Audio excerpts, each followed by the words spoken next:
بسم الله الرحمن الرحيم. الحلقة دي بتتكلم على مفهوم خاطئ عند الأمهات.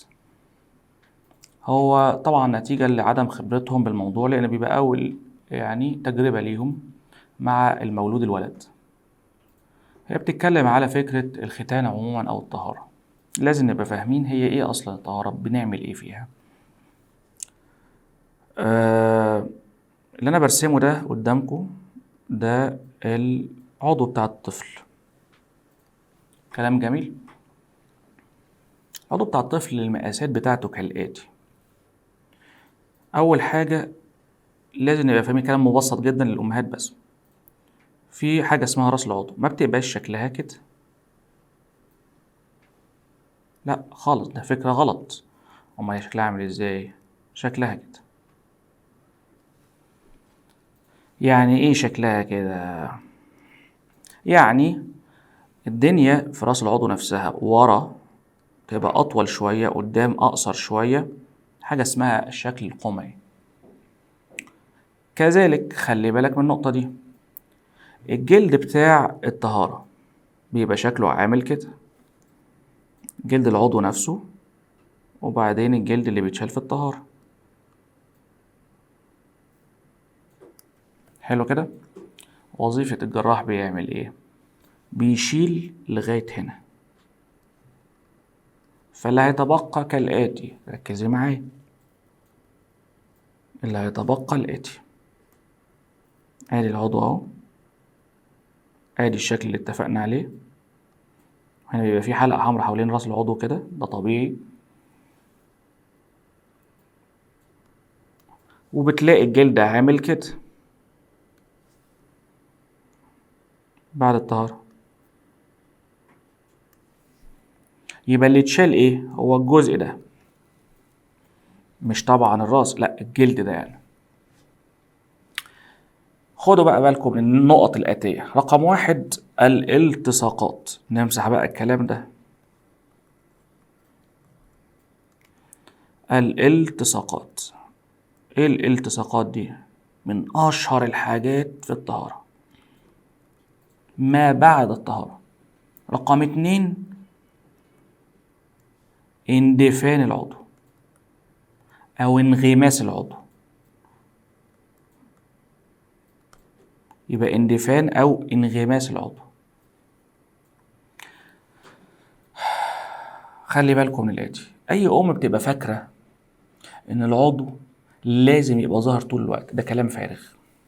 لا، العضو ليه 3 اشكال. الشكل الاولاني الانتصاب،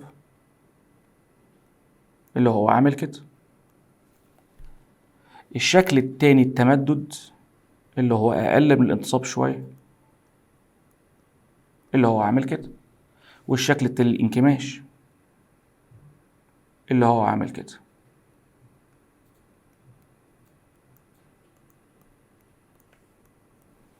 ايه الفرق؟ الفرق طالما العضو كان منكمش شوية، يبقى اكيد الجلد بتاعه الطبيعي بقى اللي اتساب بعد الطهارة، اللي هو على قده، هيبقى محوطه شوية ومغطي عليه من فوق شوية. الرسمة كده.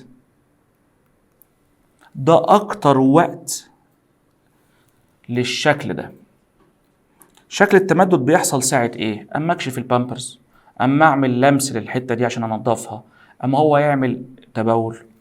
ودي الانتصاب لا، ده بيبقى ساعة النوم 3 أو 4 مرات، وساعة الصحيان الصبح.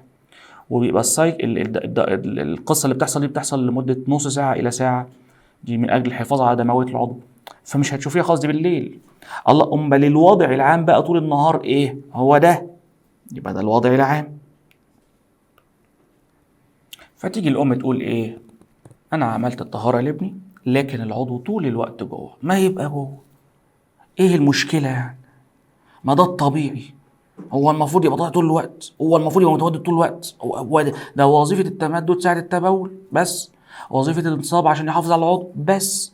لكن العادي انه منكمش ويبقى جوه الغلاف. فلما تجاوبها الاجابه دي تقول لك ما انا مش عارفه بقى حاجه يا دكتور. خلاص، فانا دي بقول اهو عشان ما حدش يقول انا مش عارف. خلاص بقى الناس بتبتدي تعرف بقى.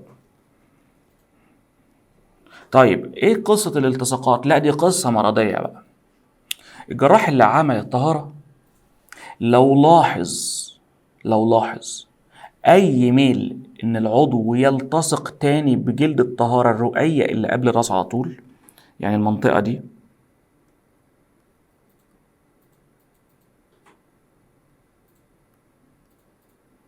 اللي هي دي اللي عليها اكس دي، ما ينفعش يسيب الام كده وهي ايه تغير وخلاص والطهارة خلصت. هتجيله بعد كده بايه؟ بالمنظر ده.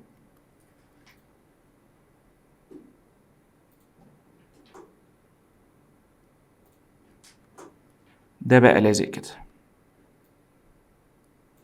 او هنا.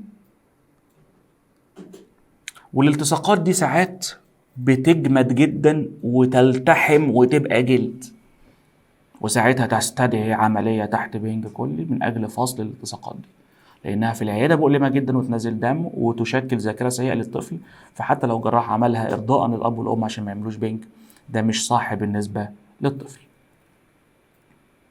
يبقى كده أنا جاوبت على الأهم الحاجات اللي بتبقى فيها خرافات شوية أو عدم فهم يعني ما يحوم حول الطهارة للأطفال الصغار. هذا وإلى لقاء آخر إن شاء الله.